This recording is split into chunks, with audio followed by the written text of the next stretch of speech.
சங்கீதம் 127 ஒன்றாவது வசனத்தை வாசிக்கலாம். சாம் சாப்டர் 127 verse 1. சங்கீதம் 127 1.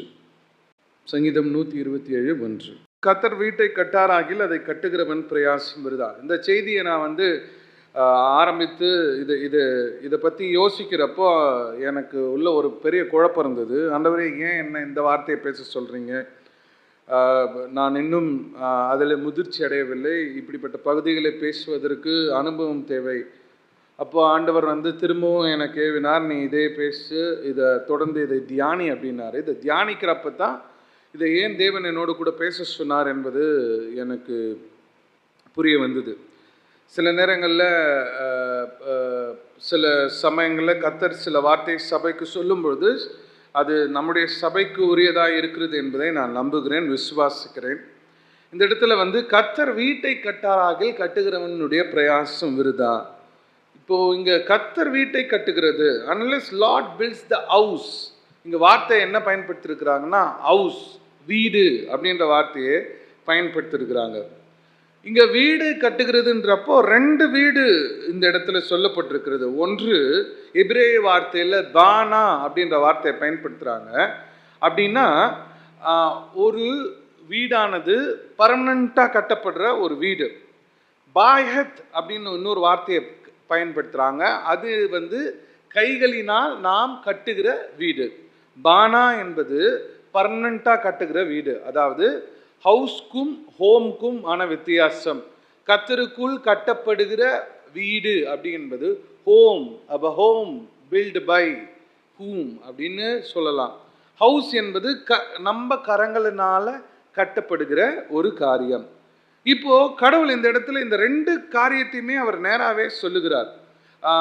ஒரு ஃபிசிக்கல் ஸ்ட்ரக்சராக ஒரு வீட்டுக்கு நம்ம முதல்ல குழி தோண்டி அதுக்கான பேஸ்மெண்ட்டை போட்டு மணெண்ணெய் ஜல்லி போட்டு அதுக்கு நிறைய செலவு பண்ணி அதனுடைய அஸ்திபாரத்தை போட்டு கட்டுற வீடும் ஒரு வீடு. அது இல்லாமல் தேவனுக்குள்ளாக கட்டப்படுகிற ஒரு வீடும் இருக்கிறது.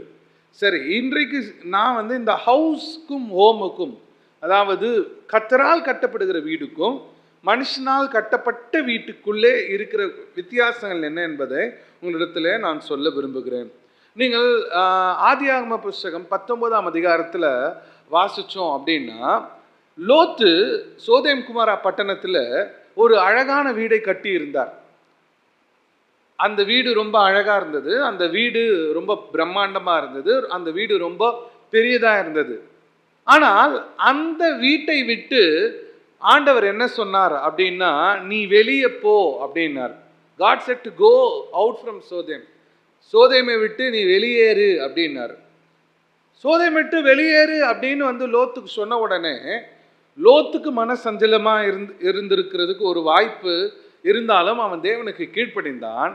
ஆனால் லோத்தினுடைய மனைவிக்கு அதில் விருப்பம் இல்லை. அவங்க அந்த வீட்டை பார்த்துட்டு, அந்த வீடு, அந்த இடம், அதனுடைய எல்லா விதமான சௌகரியங்களையும் பார்த்துட்டு அவங்கள அதை விட்டு வெளியே வர முடியாமல் தான் அவங்க உப்பு தூணா மாறினாங்க. ஆனால் யோசுவா 24ஆம் அதிகாரம் 15வது வசனத்தில் வாசிக்கும் பொழுது, நானும் என் வீட்டாருமோ என்றால் கர்த்தரையே சேவிப்போம் அப்படின்னு யோசுவா சொல்றார். இங்கேயும் அவர் வீட்டை பற்றி தான் பேசுறாரு. ஆனால் வீட்டார் எல்லாம் அப்படின்னு சொல்றாரு. ஸோ ஹவுஸ் என்பது கைகளினால் கட்டப்படுகிற பில்டிங். ஹோம் என்பது அந்த குடும்பத்திலே வாழ்கிறவர்களால் கட்டப்படுகிற ஒரு வீடு. தேவன் உங்களையும் என்னையும் இந்த உலகத்திலே படைக்கிறார். தேவன் படைக்கும் பொழுது திருமணத்திலே தான் வீடு துவங்குறது அப்படின்னு நம்ம நினைச்சோம்னா அது கிடையாது. தேவன் இந்த உலகத்திலே நம்மை படைத்த பொழுது நம்மை கட்டுகிறவர்களாய் இந்த உலகத்திலே படைக்கிறார். திருமணம் என்பது நம்முடைய வாழ்க்கையில எதை உருவாக்குகிறது என்றால், அது தேவனுடைய திட்டத்தை நிறைவேற்றுவதற்கான ஒரு முதல் தன்மையை திருமணம் என்ன பண்ணுது, உருவாக்குகிறது. நல்லா கவனிச்சுங்க. ஆண் பெண், ஆணுக்கு சைக்காலஜிக்கலாக சில மனப்பான்மை உண்டு, பெண்களுக்கு சைக்காலஜிக்கலாக சில மனப்பான்மைகள் உண்டு. ஆண் ஒரு இடத்திலும் பெண் ஒரு இடத்திலும் வித்தியாசமான சூழ்நிலையிலும் 2 பேர் இணைக்கப்படும் பொழுது ஒரு குடும்பம் உருவாகிறது. இப்போ நல்லா கவனிச்சுக்குங்க, 2 பேர் இணைக்கப்படும் பொழுது மாம்ச ரீதியாய் அவர்களுக்கு பெறுகிற குழந்தை என்பது அவர்களுக்கான சந்ததி. ஆனால் இந்த 2 பேர் 2 மனங்கள் இணைகிற பொழுது தேவன் என்ன செய்கிறார்? அந்த மனங்களுடைய தேவனுடைய சித்தத்தை நிறைவேற்ற விரும்புகிறார். 2 becomes 1. 1 கொரிந்தியர் 7ஆம் அதிகாரத்தில் அதை நம்ம வாசிக்கலாம். 1 கொரிந்தியர் 7ஆம் அதிகாரம் அதை நான் வாசிக்கலாம். நான் தொடர்ந்து வாசித்து கொண்டிருக்கிறதுனால 3-4 வசனம் வாசிங்க பார்க்கலாம். ஆ ஆ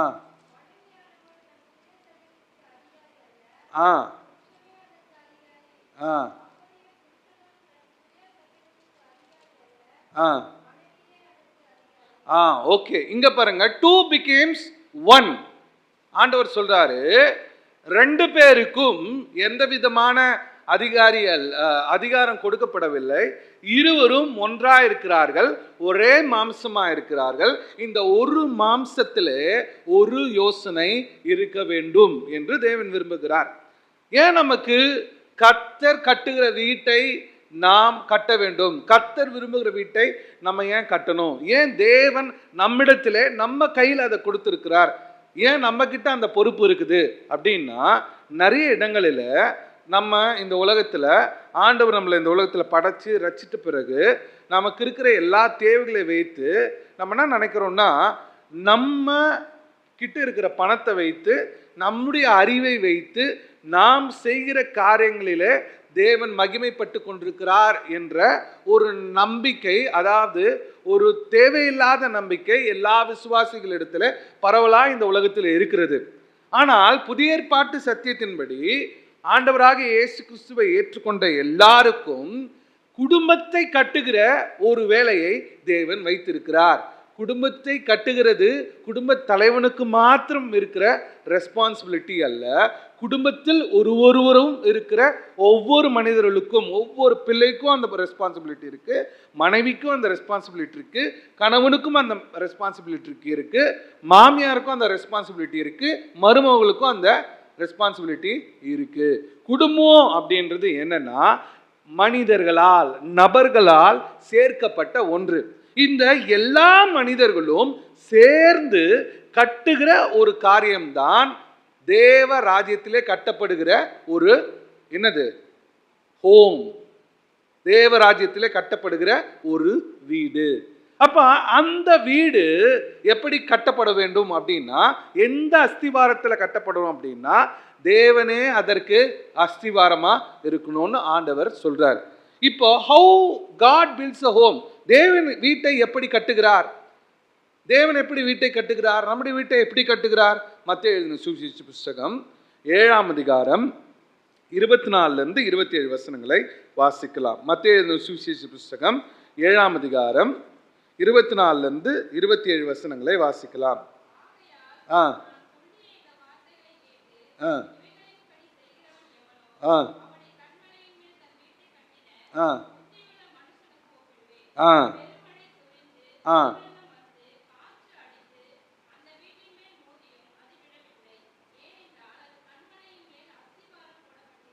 ஆ இங்க பாருங்க, கண்மலையாகிய கிறிஸ்துவின் மேலே அஸ்திபாரம் போட்டு கட்டப்படுகிற ஒரு வீடு நமக்கு தேவை. இந்த இடத்துல 2 காரியத்தை சொல்றாரு. மணலின் மேல் கட்டுற ஒரு வீடு, கற்பாறையின் மேல் கட்டுகிற ஒரு வீடு. இது 2த்தை அவர் சொல்றார். ஒரு கிறிஸ்தவனுக்கு என்னுடைய அஸ்திவாரம் யார் மேலே போடப்பட்டிருக்கணும் அப்படின்ற ஒரு எண்ணம் இருக்கணும். இப்போ கணவன் மனைவிக்குள்ள பிரச்சனை வரும்பொழுது, 2 பேரும் தவறு செய்யும் பொழுது அதிகபட்சமாய் தவறுகளை பேர் பண்ணிக்கிறது ஒரு மேல் ஃபெட்டானிட்டியா இருக்கிறாங்க. அதாவது ஆண்கள், நீங்க எனக்கு தான் அறிவு இல்லை, உங்களுக்கு கூட அறிவு இல்லையா அப்படின்னு ஆண்களை திட்டுற அந்த ஒரு நிலை இருக்கும். நல்லா கவனிச்சுங்க, ஆண்டவர் மூளையை லேடிஸ்க்கு கம்மியாகவும் ஜென்ஸுக்கு அதிகமாகவும் படைக்கல. நல்லா கவனிச்சுக்கணும். ஞானத்தை ஆண்டவர் ஒருவன் ஞானத்திலே குறைவிலாக இருந்தால் ஆண்களுக்கு அதிகமாய் கொடுப்பேன், பெண்களுக்கு கம்மியாக கொடுப்பேன்னு ஆண்டவர் சொல்லல. ஒரு குடும்பம் முதலாவது எப்படி கட்டப்பட வேண்டும் என்றால் தேவ ஞானத்தின் அஸ்திவாரம் அவங்களுக்குள்ள இருக்கணும். குடும்பத்தில் முதல்ல குழப்பங்கள், பிரச்சனைகள் எதன் அடிப்படையில் ஆரம்பிக்குது அப்படின்னா தேவ ஞானத்தை விட்டு யோசிக்கிற உலக ஞானத்தின்படி யோசிக்கிறதுனால தான் முதல்ல குடும்பங்கள்ல பிரச்சனை வருது. 1 கொரிந்தியர் 3ஆம் அதிகாரம் 11வது வசனத்தை வாசிப்போமே. 1 கொரிந்தியர் 3ஆம் அதிகாரம் 11வது வசனம்.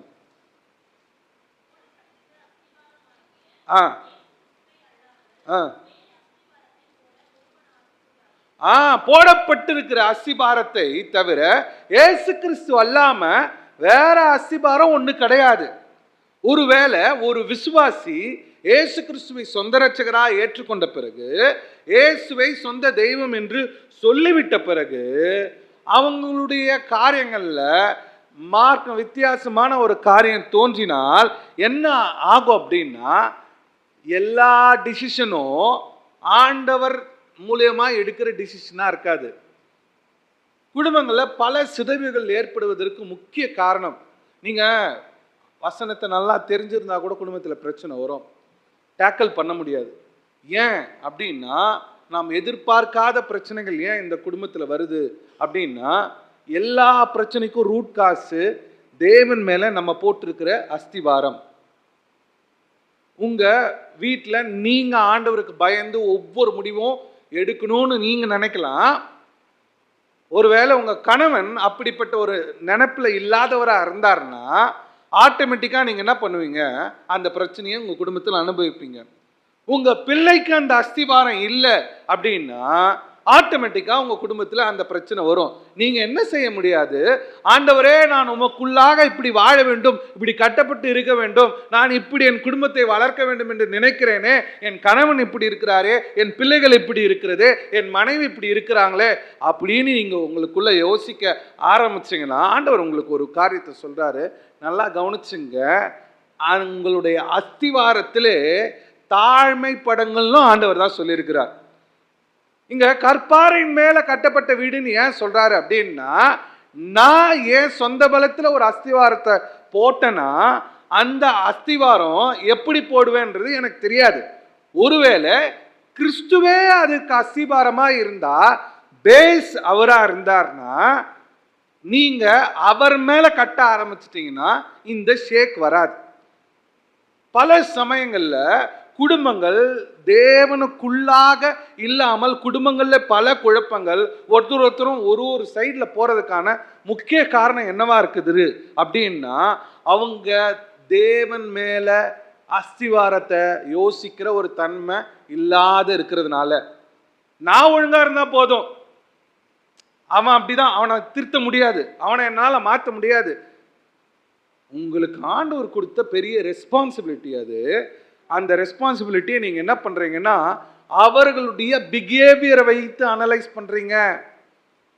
ஒருவர் தான் செய்கிற செய்கைகளை முரட்டாட்டமாகவோ இருமாப்போட செயல்படுகிறாங்க அப்படின்னா அது அவங்களுடைய குணாதிசயமாக இருக்கிறது. இதை உணர்த்துவதற்கு நமக்கு தைரியம் வேணும். என் பிள்ளை என்று நான் நேசித்து அவனை நான் நரகத்திற்கு அனுப்புவதை பார்க்கிலும் அவனால் ஒரு நன்மையும் எனக்கு தேவையில்லை, அவன் தேவனுடைய ராஜ்யத்திலே, அவன் இந்த உலகத்திலே ஆண்டவர் வந்தா போட்டோம், இல்லைன்னா அவன் மரித்தாலும் தேவராஜ்யத்துக்கு போட்டோன்னு என்னைக்கு ஒரு குடும்பம் மைண்ட் செட் பண்ணுதோ பிள்ளைகள் ஒழுக்கப்பட ஆரம்பிப்பார்கள். பிள்ளைகளுக்கு என்ன போதிக்கணும், இங்க பார், தேவன் எனக்கு உன்னை கொடுத்திருக்கிறார், உன் நிமித்தமாய் நான் போஷிக்கப்படுகிறேனோ இல்லையோ, நீ எனக்கு ₹1 2 கொடுக்குறியோ இல்லையோ, ஆனால் என்னுடைய பெரிய இலக்கு என்ன தெரியுமா, கிறிஸ்து வரும்பொழுதோ அல்லது நீ ஒரு நாள்ல மரிக்கும் பொழுதோ நீ தேவ ராஜ்யத்திலே பிரவேசிக்கணும். உன் அறிவுனால நீ சயின்டிஸ்டா இந்த உலகத்தில் ஆடலாம், உன் அறிவுனால இந்த உலகத்தில் நீ ஒரு பெரிய மியூசிஷியனா மாறலாம், கலெக்டரா கூட மாறலாம். ஆனால் இந்த உலகத்தில் அது நிமித்தமாய் நீ பணம் சம்பாதிப்பாய், தேவ ராஜ்யத்திற்கு அது போக முடியுமான்னு எனக்கு தெரியாது. ஆனால் உனக்கு ஒன்று சொல்றேன், நீ தேவ ராஜ்யத்திற்கு போக வேண்டும் என்றால் இதையெல்லாம் நீ விட வேண்டும். இதெல்லாம் உனக்கு தேவையில்லாதது. இதெல்லாம் நீ செஞ்சிட்டு இருந்தா குடும்பம் கட்டப்படாது, தேவ சமாதானம் இந்த குடும்பத்துல இருக்காதுன்றத தைரியமா சொல்ல முயற்சி பண்ணணும். எங்கு தேவனுடைய வசனத்தை தீர்க்கமாய் பிரசங்கிக்கவோ சொல்லவோ நமக்கு மனதிலேயோ அங்கே நாம் குடும்பத்தை குழப்புகிறோம். என்னை படைத்த தேவன் என்னை சந்திக்க வல்லவர். என்னை படைத்த தேவன் என் வாழ்க்கை புரிந்து கொள்ள வல்லவர். என்னை படைத்த தேவன் அவர் கைவிடாதவர். அவர் என் பிள்ளை கொண்டுதான் என்னை நடத்துவார் என்று நான் நினைச்சுக்கிட்டா, இல்லை என் கணவனை கொண்டுதான் நடத்துவார் நினைச்சுக்கிட்டா, அங்கதான் பிரச்சனை. இன்னைக்கு குடும்பங்களில் குழப்பங்கள் எப்படி தெரியுமா வருது? பணம் ஒரு முதல் ஃபேக்டரா இருக்குது. அந்த பணம் சம்பாதிக்கிறவங்களோட பிஹேவியர் ஒரு முக்கியமான ஃபேக்டரா இருக்குது. தேவனுக்குள்ளாக கட்டப்படுகிற ஒரு குடும்பமானது பணத்தினால் கட்டப்படுகிறது அல்ல. ஆண்டவரே, அப்ப யார் மூலியமா எனக்கு இதை செய்வீங்க? நான் இப்படி இல்லையே அப்படின்னு நீங்க யோசிச்சு பார்த்தீங்கன்னா, ஒன்று உங்களுக்கு சொல்ல விரும்புகிறேன். தேவன் யாரையும் அவர் சொந்த ரத்தத்தினால மீட்டு ரட்சிக்கப்பட்ட ஒரு தனி நபரை ஆண்டவர் அப்படியே அவமாய் விடுகிறவர் அல்ல. இந்த உலகத்தில் நம்ம கவனிச்சு பார்த்தோம்னா பெரிய சாதனை படைத்த பல மனிதர்கள் திடீரென்று மரித்திருக்கிறார்கள். அவர்கள் குடும்பம் அழிந்து போய் ஒரு வரலாறுலாம் கிடையாது. அவர்கள் துளித்திருக்கிறார்கள், அவர்கள் வாழ்ந்திருக்கிறார்கள். ஆண்டவருடைய வார்த்தை நமக்கு சென்ட்ரலா இருக்கணும். ஆண்டவருடைய வார்த்தை நமக்கு மையமா இருக்கணும். உபாகம புஸ்தகம் 6ஆம் அதிகாரம் 6-9 வசனத்தை வாசிப்போமே. உபாகம புஸ்தகம் 6ஆம் அதிகாரம் 6-9 வசனம்.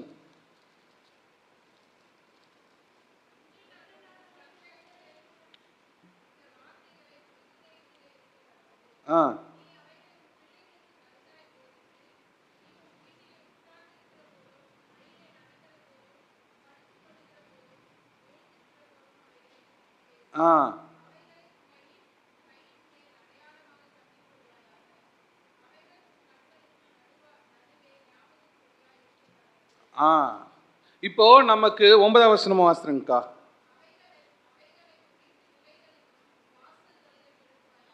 நம்ம வீட்டுங்களில் ஏன் வாசனம் போர்டுகளை அதிகமாக அடுக்கிறோன்னா, எங்கேயாச்சும் ஏதாவது பார்த்தா கொஞ்சம் ஒரு அட்டென்ஷன் கிடைக்கும் தான்.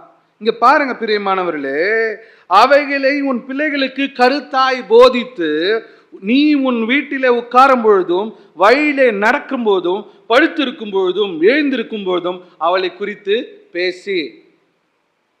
தூங்க போறப்ப கூட பேசுன்றாரு. பெற்றோர்களுக்கு பயமா இருக்குது சம்பாதிக்கிற பசங்களை பார்த்தா. பெற்றோர்களுக்கு பயமா இருக்குது. பசங்க ஒரு 14 வயசு ஆயிடுச்சுன்னா எங்க அலட்சியமா பேசிடுவானோ. காரணம் என்ன தெரியுமா? நாம் அவர்களிடத்திலே கர்த்தருடைய வசனத்தை என்ன பண்ண மாட்டோம், பேச மாட்டோம். கர்த்தருடைய வசனத்தை எல்லா நிலைகளிலும் பேச மனதுள்ள ஒரு பெற்றோராய் நாம் மாறும் பொழுதுதான் ஆண்டவர் என்ன பண்ணுவார், அந்த இடத்துல ஒரு யூனிட்டியை கிரியேட் பண்ணுவார். சங்கீதம் 119 105 நம்ம வாசிக்கிறோம். என்னது? இப்படி வசனம் என் கால்களுக்கு தீபமும் வெளிச்சமா இருக்கிறது. இன்னொரு வசனத்தையும் உங்களுக்கு சொல்ல விரும்புகிறேன். கொலோசியர் 3ஆம் அதிகாரம் 16வது வசனத்தை வாசிப்போமே. கொலோசியர் 3ஆம் அதிகாரம் 16வது வசனம்.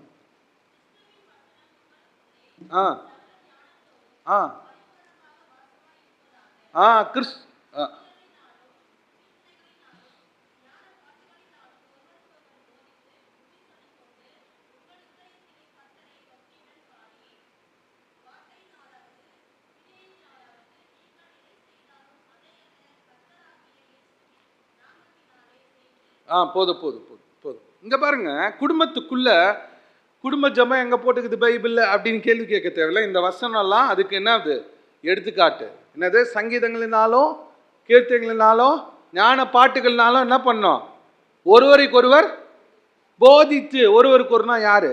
நம்மளும் செவருமா?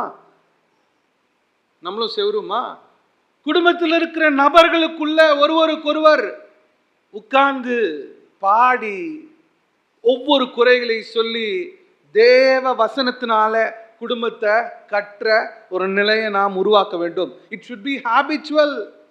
ஆண்டவர் அதுதான் சொல்றார். நம்முடைய வாழ்க்கையில குடும்பத்துல நான் தனிப்பட்ட பரிசுத்தமாய் தனிப்பட்ட நீதியாய் வாழுகிறதுனால ஒரு பிரயோஜனமும் கிடையாது. ஏன்னா சுயநீதி எப்பொழுதுமே தேவனுக்கு பிடிக்காது. அவங்களுக்கு மூளைக்கு எட்டாதுன்னு சில பேருக்கு போதிக்காம விடுறது பெரிய ஆபத்து. இவங்களுக்கு வராதுன்னு சொல்றது பெரிய ஆபத்து. ஆண்டவர் சொல்றாரு, அப்படிப்பட்ட நிலையில நம்ம என்ன செய்யணுமா, prayer should become your daily habit என்றார். உங்கள் ஜெபம் உங்களுடைய தினந்தோற வாழ்க்கையினுடைய ஒரு அங்கமா மாறணும். எப்படி பல் திட்டுறோமோ, எப்படி குளிக்கிறோமோ, எப்படி சாப்பிட்றோமோ, அப்படி ஜெபிப்பது என்பது நம்முடைய வாழ்க்கையினுடைய அங்கமாய் மாறணும். பிலிப்பியர் 4ஆம் அதிகாரம் 6-7 வசனங்களை வாசிக்கவும். நீங்கள் ஒன்றுக்கும் கவலைப்படாமல் எல்லாவற்றையும் உங்கள் விண்ணப்பங்களையும் சோத்திரத்திற்குரிய ஜெபத்தினாலும் வேண்டியதினாலும் தேவனுக்கு தெரியப்படுத்துங்கள். அப்பொழுது எல்லா புத்திக்கும் மேலான தேவ சமாதானம் உங்கள் இருதயங்களையும் உங்கள் சிந்தனைகளையும் கிறிஸ்து இயேசுக்குள்ளாக காத்துக்கொள்ளும். கடைசியாக சகோதரரே, உண்மை உள்ளவைகள் எவைகளோ, ஒழுக்கமுள்ளவைகள் எவைகளோ, நீதி உள்ளவைகள் எவைகளோ, கற்புள்ளவைகள் எவைகளோ, அன்புள்ளவைகள் எவைகளோ, நற்கீர்த்தி உள்ளவைகள் எவைகளோ, புண்ணியம் எதுவோ, புகழ் எதுவோ, அவைகளையே என்ன பண்ணுங்க, சிந்தித்து கொண்டிருங்கள். ஒரு குடும்பம் என்ன செய்யணும்? ஜெபிக்கணும். எதை ஜெபிக்கணும்? உண்மை உள்ளவைகள் எவைகளோ, ஒழுக்கம் உள்ளவைகள் எவைகளோ, கற்புள்ளவைகள் எவைகளோ, அது எல்லாத்தையும் பிள்ளைகளுக்கு சொல்லிக் கொடுக்கணும். நம்ம இங்கே கொஞ்சம் தள்ளி தானே இருக்கிறோம், சென்னை விட்டு ஒரு கொஞ்சம் தள்ளி தானே இருக்கிறோம், எந்த கலாச்சாரமும் நம்மளுக்குள்ள வரலன்னு நீங்கள் நினைக்க வேணாம். ஒரு பிரசங்கியார் இப்படி சொன்னார், யாருக்கு ஆண்டவருடைய வார்த்தை கேட்குறப்ப வெறுப்பாக இருக்குதோ, யாருக்கு ஆண்டவருடைய வார்த்தையை தொடர்ந்து கேட்க முடியலையோ, பிசாசினுடைய அடிமைத்தனத்தில் அவங்க எப்பயோ மாறிட்டாங்க. கர்த்தருடைய வார்த்தையை கேட்பதற்கு எந்த செவி மந்தமாக போச்சோ அவங்க எப்பயோ பிசாசுக்கு அடிமையாக இருக்கிறாங்க. Your presence never gonna help or please God. நீங்கள் இங்கு வந்து அமருகிறதும் நீங்கள் இங்கு இருக்கிறதும் தேவனுக்கு பிரியமாக இருக்க போகிறது இல்லை. மாறா நீங்கள் எவ்வளோ கர்த்தருடைய வார்த்தையை நீங்கள் நேசிக்கிறீர்கள், அதை எவ்வளோ ரசிக்கிறீங்க, எவ்வளோ கேட்குறீங்கன்றது ரொம்ப முக்கியம். ஏங்க என் வாழ்க்கையில் நிறைய காரியங்கள் குணப்படாமல் இருக்குது, ஏன் என் வாழ்க்கையில் இன்னும் நிறைய காரியங்களுக்கு பாஸ் இருக்குது அப்படின்னா, கர்த்தர் பேசுகிற ஒரு குடும்பமாய் அந்த குடும்பம் மாறும் பொழுது ஆண்டவர் அந்த குடும்பத்தை ஆண்டவர் என்ன பண்றார், மோல்ட் பண்றார். கர்த்தர் பேசுவதற்கு இடம் கொடுக்கிற வேண்டிய ஒரு சூழ்நிலை நமக்கு வேணும். இன்றைக்கு குடும்பங்களில் ஏற்படுகிற பல பிரச்சனைகளுக்கு நண்பர்களோ குடும்ப சொந்தக்காரர்களோ ஆலோசனை கொடுத்து கொண்டிருக்கிறார்கள். எனக்கு அறிவு இல்லைங்க, இங்கே நல்லா சொல்லுங்க, ஒரு 70 வருஷமாக தான் எல்லாரும் படிக்கிறாங்க, அதுக்கு முன்னாடி யாருமே படிக்கல, எப்படி சபைகள் வளர்ந்தது, எப்படி குடும்பங்கள் கட்டப்பட்டது, எப்படி யோசுவாவின் காலத்தில் நானும் என் வீட்டார் என்றால் கர்த்தரை சேவிப்போம். இங்கே பாருங்க, கல்வி அறிவின் நிமித்தமாய் உங்களை கம்பேர் பண்ணிக்காதீங்க. இந்த ஜென்ரேஷனில் இருக்கிற ஒரு பெரிய ப்ராப்ளம் என்ன தெரியுமா, படித்தவன் படிக்காதவன், படித்தவன் கொஞ்சம் அறிவாக யோசிப்பான்னு நினைக்கிறாங்க. அவன் அறிவிலே யோசிப்பான், தேவன் ஞானத்திலே யோசிக்க மாட்டான். அவன் அறிவிலே ஆலோசனை சொல்லுவான், மனுஷனுடைய ஆலோசனை எல்லாம் வீணா இருக்கிறது. தேவ ஆலோசனையும் தேவன் ஞானத்தோடு கூட பேசுகிற மனிதனுடைய வார்த்தை மாத்திரம்தான் உங்களை சரிப்படுத்தும், குணப்படுத்தும், உயிர்ப்பிக்கும். மனுஷன் சொல்றாப்பா இவனுக்கு கொஞ்சம் அறிவுரை சொல்லுப்பான்னு சொல்லுவாங்க. சில டைம்ல நான் சொல்லுவேன், எப்பா அவங்களுக்காக ஜோம் பண்ணோம், என் அறிவுரை கேட்டு அவன் திருந்த மாட்டான். ஏன் மாட்டான்னா, நான் ஐடியா கொடுப்பேன், ஆனா அவனோட ரூட் ப்ராப்ளம் எனக்கு என்னன்னு தெரியாது.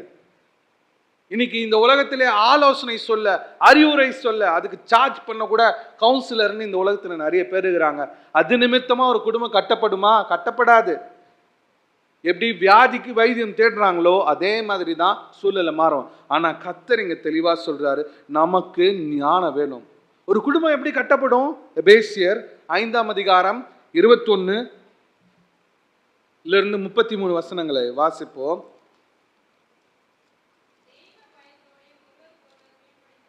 ஆ ஆ ஆ ஆ ஆ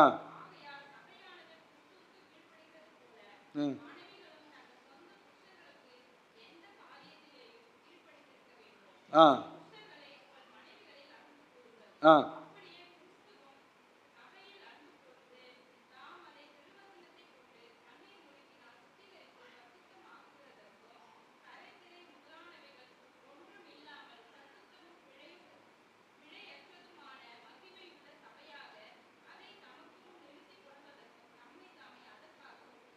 போதும் போதும். இங்க பாருங்க, ஆண்டவர் இங்க ஒரு குடும்ப வாழ்க்கையிலே வெற்றியாய் வாழ்வதற்கான ரகசியத்தை சொல்லுகிறார்.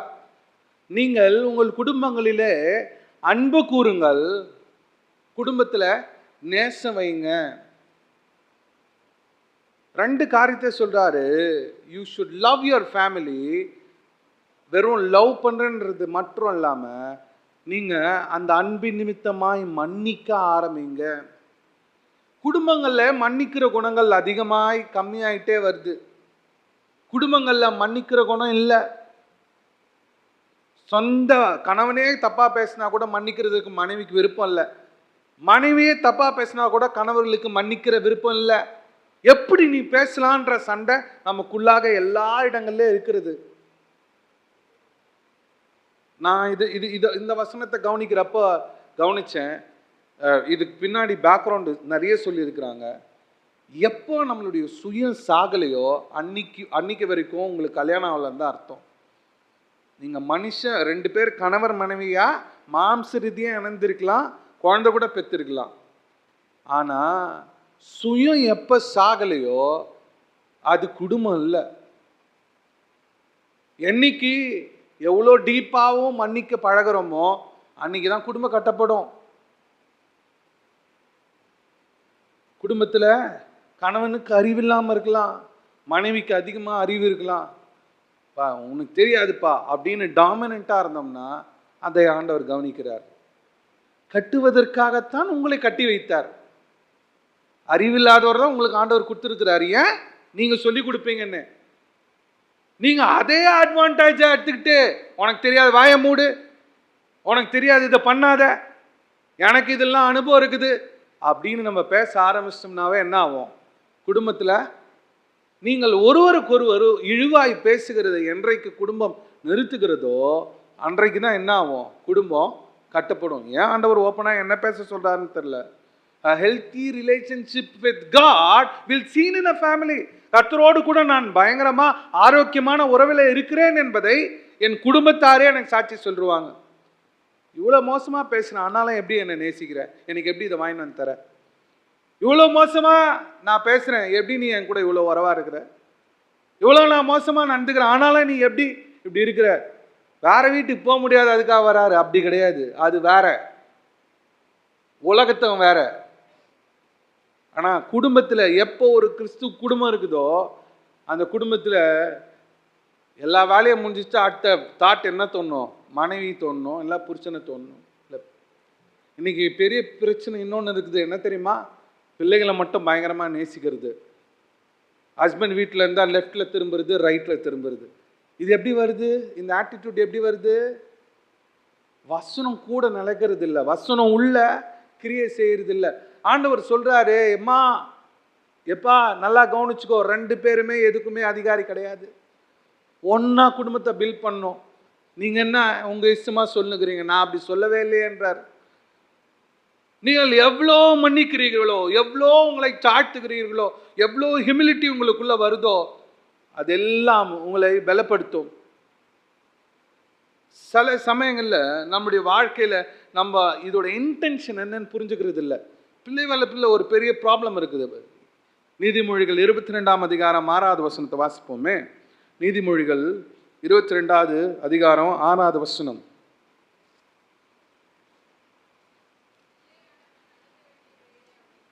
பிள்ளையானவனை நடக்க வழியிலே அவனை என்ன பண்ணு?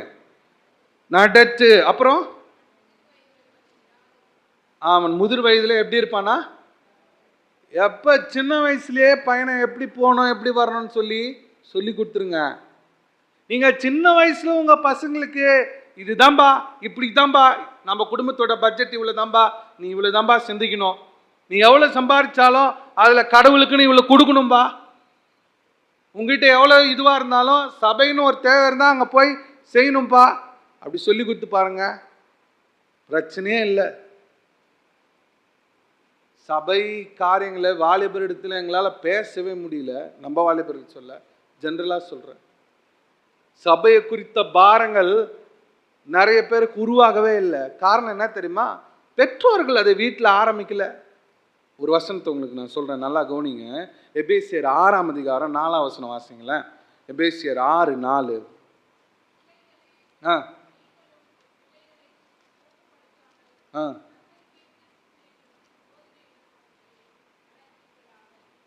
எப்படி எப்படி கத்தருக்கேற்ற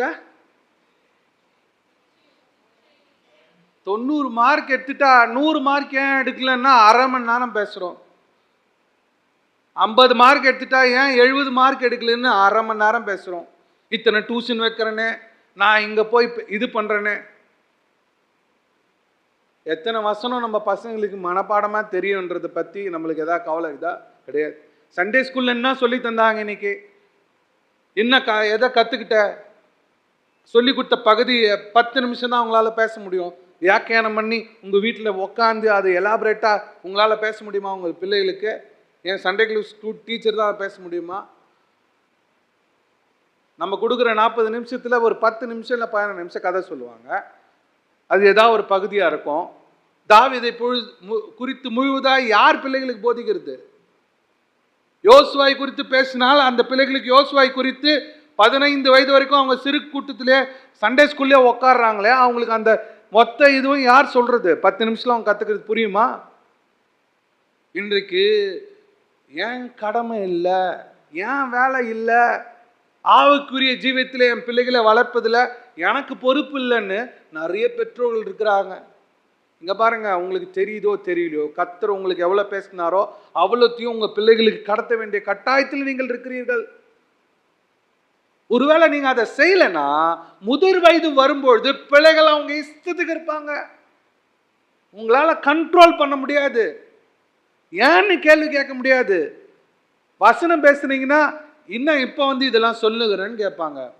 எப்போ சின்ன வயசில் நீங்கள் வசனத்தை போதிச்சு கண்டித்து கர்த்தருடைய வார்த்தையில் மோல் பண்ணுறீங்களோ, அங்கே எவ்வளோ வயசானாலும் என்ன பண்ணுவாங்க, இப்போ கூட திட்டுறாங்க எங்கள் அம்மா, இந்த வேர் பார்த்துக்கோ அப்படின்றாங்க. காரணம் பயம் வருது நம்மளுக்கு. சொல்கிறவர் என்ன பெருமையாக இருக்க, நிற்கிறேன் என்றவன் விழாதிருக்கும்படி எச்சரிக்கையாக இருக்கும், வசனம் சொல்ல அப்படின்றான். ஒரு பிள்ளைகளை வசனத்தை வைத்து சிச்சிக்கிறது நல்லதுன்னு பைபிள் சொல்லுது. நம்மளுக்கு கோபப்படுறதே, ஐயோ என்ன பண்ணிடுவானோ, ஏது ஆயிடுவானோ, போட்டோம் என்ன ஆயிடுவாங்க. கர்த்தருடைய சித்தம் இல்லாமல் எதாவது நடக்குமா? ஏன் பயப்படுறோம்? என்ன நடந்துரும்? என்னைக்கு நீங்க தைரியமா இருக்கிறீங்களோ பிள்ளைங்களுக்கு பயம் வரும். என்னடா இவங்க நம்மளை ஒரு பொருட்டாவே கருத மாட்டாங்களே, இவ்வளோ பக்தியா இருக்கிறாங்களே. கர்த்தருக்காய் நின்றவர்கள் எத்தனையோ பேர் உண்டு. நான் ஒரு காரியத்தை சொல்கிறேன், ஒரு சம்பவத்தை சொல்கிறேன். ஒரு மலை பிரதேசத்தில் ஒரு வனாந்தரத்தில் ஒரு அம்மா இருந்தாங்க. அந்த அம்மா இருந்தப்போ அந்த அம்மா ஒரு ஊழியக்காரன் அந்த இடத்துல ஊழியம் செய்ய போனார்.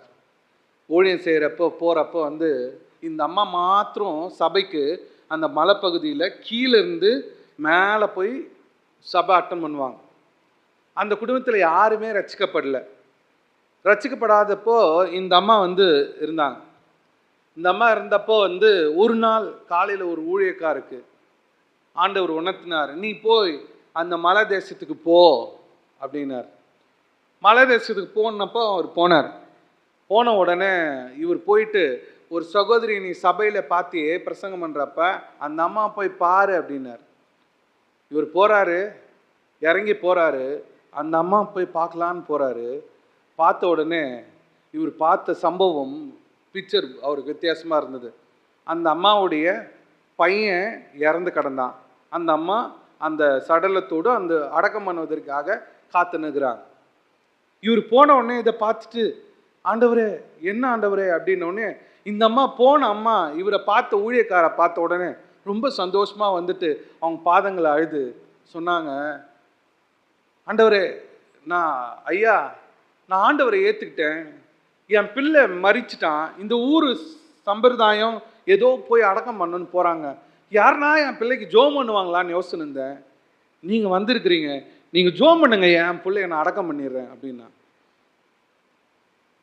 இவர் எங்கேயோ இருந்தவர் அங்கே அந்த பிள்ளையை அடக்கம் பண்ணிட்டு போயிட்டார்.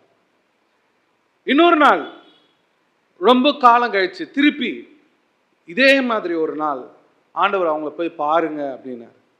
பார்க்க போனால் இன்னொரு பிள்ளையும் மறித்திருந்தாங்க. இதே மாதிரி அவர் அடக்கம் பண்ணார்.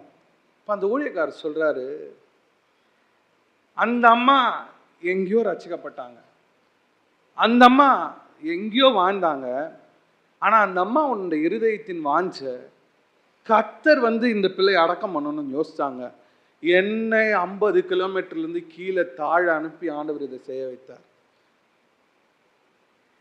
பிரியமானவர்களே, உங்க குடும்பத்தில் எல்லாரும் ஆண்டவரை அறியாம தெரியாம புரிதல் இல்லாம நீங்க மட்டும் ஆண்டவரை நேசிட்டு இருக்கிறீங்களா?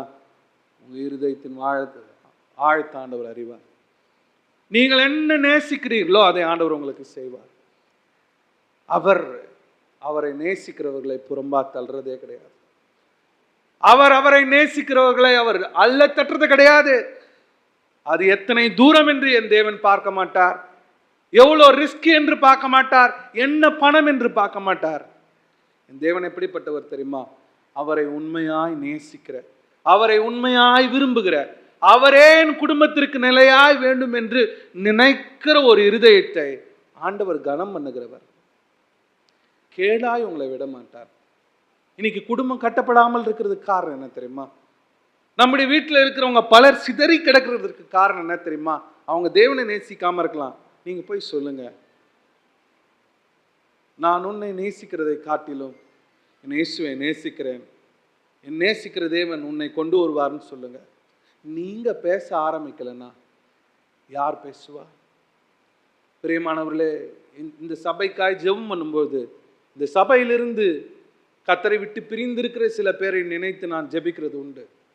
நான் பலமுறை அழுறது ஒண்ணுதான், ஆண்டவரே, இந்த அப்பத்திலும் பாத்திரத்திலும் பங்கு பெற்றவர்கள் எப்படி உம்மை புறம் தள்ளி இருக்கிறார், இந்த அப்பத்திலும் பாத்திரத்திலும் பங்கு பெற்றவர்கள் எப்படி உம்மை வேண்டாம் என்று தூரமா இருக்கிறார்கள். நாங்கள் என்ன செய்வது ஆண்டவரே? அவர்களை மீட்டருளுங்க. இங்கு ரட்சிக்கப்பட்டு இங்கு ஞானஸ்தானம் பெற்று இங்கு சபையில இருந்தவர்கள் எப்படி ஆண்டவரே உம்மை பிரித்து இருக்கிறார்கள்? எப்படி ஆண்டவரே? எப்படி சொல்லுவது? சொன்னா புரிய மாட்டதே ஆண்டவரே. உங்களுக்கு ஒன்று சொல்றேன், நீங்க சபையை நேசிக்கணும், உங்க குடும்பத்தை நேசிக்கணும்.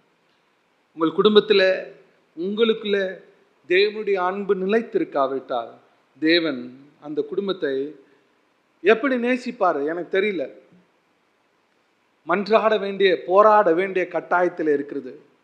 எஸ்தர் ராஜாத்தியை அரண்மனைக்குள்ளே வைத்து பொழுது மொர்தெகாய் போய் சொல்றாரு, மா யூதர்களுக்கெல்லாம் மீட்பு யாரால வரும்னு கேட்கிறாரு. அந்த அம்மா புரிஞ்சுக்கிட்டாங்க, நான் இந்த அரண்மனையில உட்கார்ந்து இருப்பது இந்த அரண்மனையினுடைய சந்தோஷத்தை அனுபவிப்பதற்கல்ல, இதன் மூலமா ஏதாவது செய்ய வேண்டும்.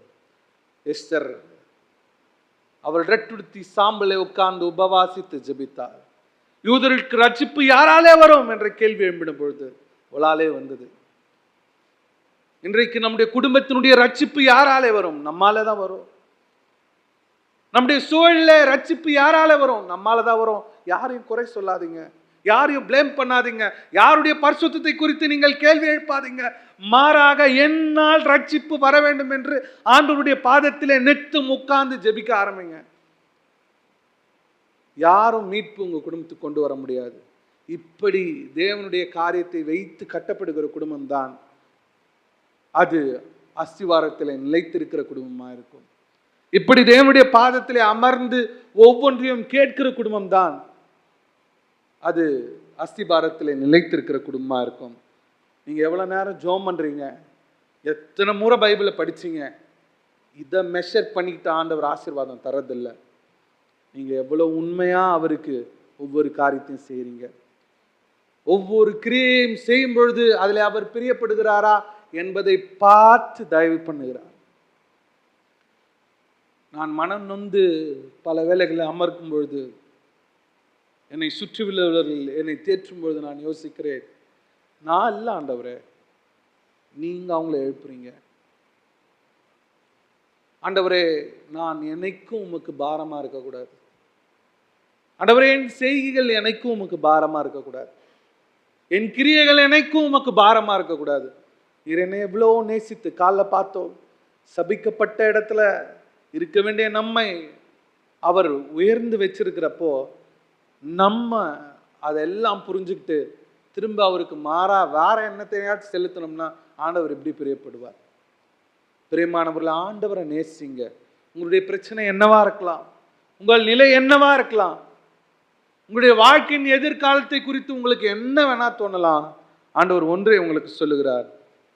நாகும் 1:7 வாசித்து முடிக்கலாம். நாகும் 1:7. கர்த்தர் நல்லவர், இக்கட்டு நாளிலே அரணான கோட்டை, தம்மை நம்பியிருக்கிறவர்களை அவர் அறிந்திருக்கிறார். ஒரு முறை வாசிப்போமா? நாகும் 1:7.